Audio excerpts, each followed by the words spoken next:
Maymay Entrata, hiwalay na nga ba sa kanyang foreigner boyfriend at in-unfollow na nila ang isa't isa at binura na ni Maymay ang kanilang mga larawan sa kanyang social media account.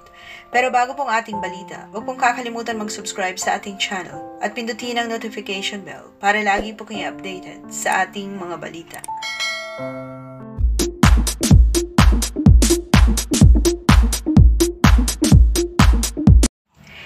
Tila nga dumarami ang showbiz breakups at nadagdag sa talaan ngayon si Maymay Entrata at ang kanyang foreigner boyfriend na si Aaron Haskell. Ito ay matapos mapansin ng maraming netizens na in-unfollow na ni Maymay si Aaron sa kanyang social media account. Kung titingnan nga ang Instagram feed ngayon ng actress, ay burado na rin ang lahat ng larawan nila ng kanyang boyfriend na si Aaron. At kung titingnan naman ang profile ni Aaron ay 0 following na ito sa Instagram, ibig sabihin, hindi na rin ito pina-follow si Maymay.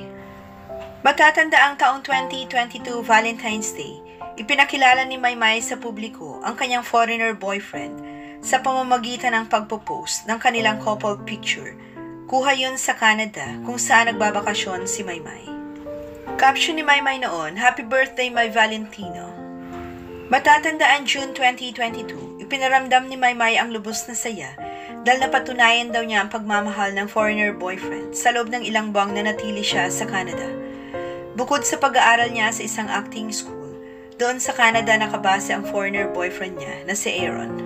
Pahayag pa ni Maymay noon sa kanyang boyfriend, very mature na siya, sobrang madiskarte siya sa buhay, very mapagmahal sa family. Napaka-caring niya talaga, hindi lang sa salita, pati sa gawa.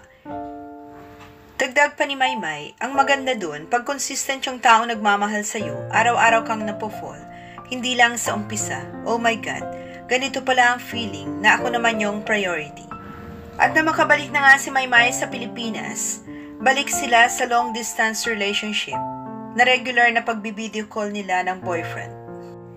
Pero aminado raw si Maymay na malaking hamon ang pagpasok sa long-distance relationship. Saan ito, ang hirap pala, kahit naiwasan mo na parang movie, pupunta ka dun, OA, sa pag-iyak. Alam mo yung mas masakit kasi alam mong inaalagaan ka ng maayos, inaalagaan niya yung puso mo. Doon ako masyadong nasaktan kasi medyo nagdependa ako sa kanya, doon sa feeling mo na secure ka. Nagpasalamat din si Maymay noon sa nobyo dahil sa suporta nito at respeto sa lahat ng kanyang ginagawa. Sa ngayon ay wala pang anumang pahayag si Maymay ukol sa pag-unfollow nito kay Aaron sa Instagram at kung hiwalay na nga ba ang dalawa.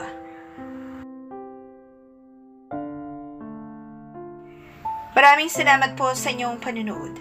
Huwag pong kalimutan mag-subscribe para sa iba pang showbiz updates. Kita-kita po tayo sa aking next video. Thank you.